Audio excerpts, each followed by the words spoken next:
Hey y'all, hey, and welcome to another session of Meditations with Marigny.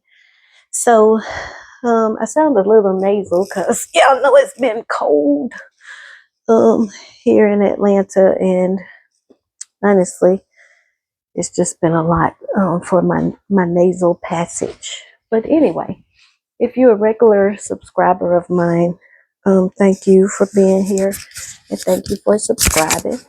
And I want to say, if you like my videos, click like. If you love them, share it with a friend. And if you don't mind, I'd love for you to invite someone to subscribe. So a little while back, I told you guys I was going to do like Saturday snippets or something like that. And I would probably do it from here in the kitchen. And this morning, it is February the 1st. And I've been thinking about doing a love series for this month. Initially, I thought I was going to do the first 14 days as we're leading up to Valentine's Day, but I think I might just do 7 days. 7 whole days. Um, but today, I really wanted to come on and talk about, a little while back, I did a video talking about the little things, like the little things that you do for your partner. And then I did another video talking about the little things that disturb our relationships. And one of the things, as I was in here cleaning the kitchen and doing some things, like I had to sweep the floor before I was able to start cooking and stuff. And I'm just real particular about my kitchen. Like I'm real funny about things around food. Like you have to be clean with that because that's something that we're going to intake. It's one thing to have like, my little shoes outside the box in my closet with my clothes, but it's another thing about when I'm in the kitchen. I like for the countertops to be clean because you're moving food and you're processing things that people are going to intake. But I wanted to talk about 3 little things. Like when you are looking at dating and relationships, you really need to think at the things that get on your nerves, like stuff that is really a pet peeve. And so for me, one of them that I wrote down this morning is a clean kitchen/bathroom. It doesn't mean that the bathroom have to be spick and span all the time. My countertops kind of keep things on them because we're constantly moving things in and out. We thought we were going to be snowed in, so we ended up getting like more bread, more fruit, things like that. And sometimes y'all see these people's videos and everything in their house is in order. And what I want you all to understand is that that's not a realistic lifestyle unless it's somebody that is a stay-at-home person that is a part of their job and their duty.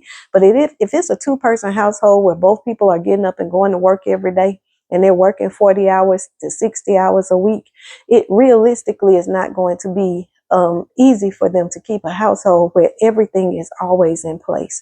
And so I try to make my videos more common to what the average household and family really looks like.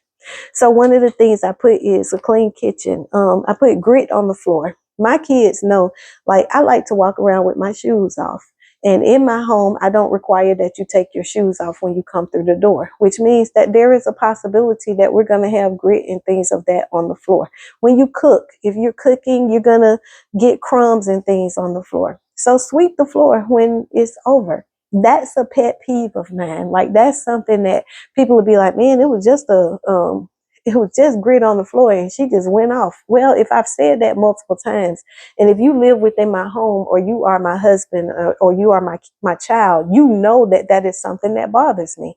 So if you know that it's something that bothers your partner, then try to eliminate that and make sure that you do it without them having to ask.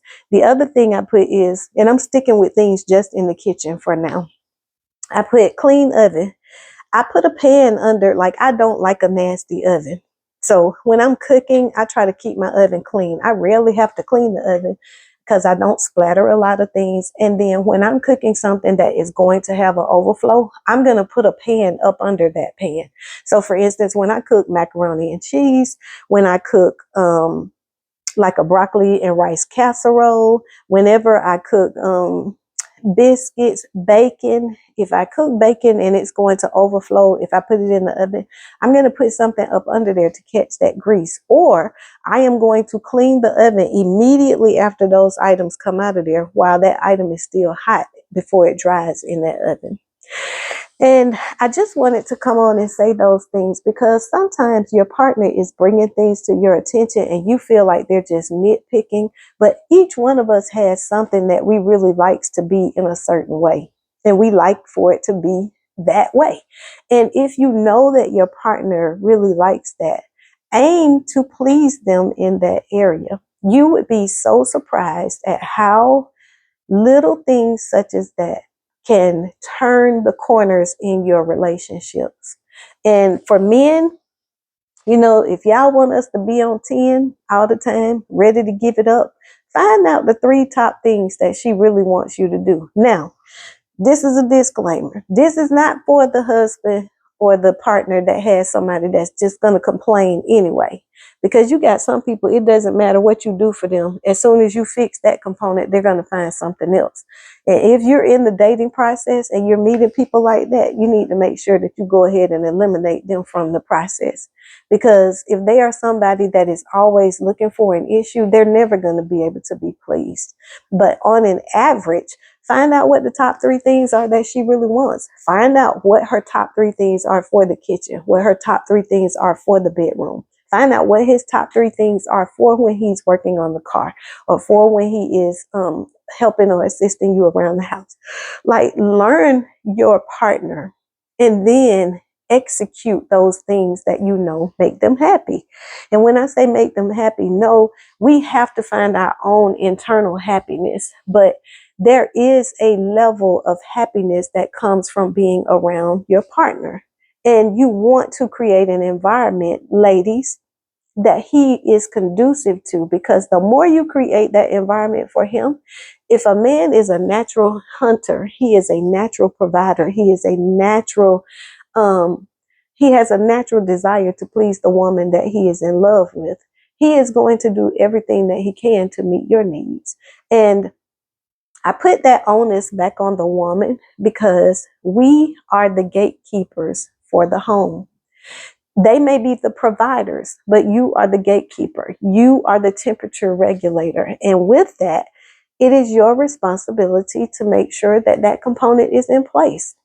Again, you guys know that I speak from a perspective of having been married before and having gone through a divorce. And when I talk to, or if I ever communicate with my ex-husband, oftentimes the things that he talks about are the things that he missed most about being at home. He was like, you are such a family person and you're always trying to make sure that the household is right. And I miss that. And I know you would. Yeah. That's what the goal is, to make sure that if someone is with you, that they feel comfortable in doing and being in that relationship with you. So today was just a short video. As I mentioned, I'm going to come back and do some other clips, but I want you guys to think about the little things. Just think of 3. Don't try to do a whole list. Just do 3 things that you feel are important to you in your relationship, and it will be important for your partner to give to you. All right, guys, thank you for joining. Click like, share it with a friend, and subscribe.